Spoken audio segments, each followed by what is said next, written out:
November 13, 2015. A massive 7.0 earthquake has rattled Tokyo, Japan. The USGS along with Japanese authorities are reporting several tsunamis on at least 2 islands, also cautioning Japan for larger scale ones.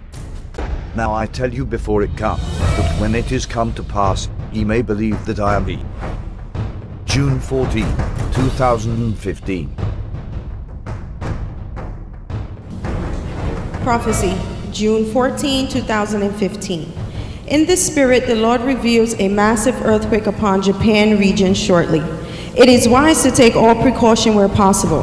Mankind needs to repent of our sins and turn to Jesus Christ, God Almighty, the only one who can credibly reveal things to come. John 13:19.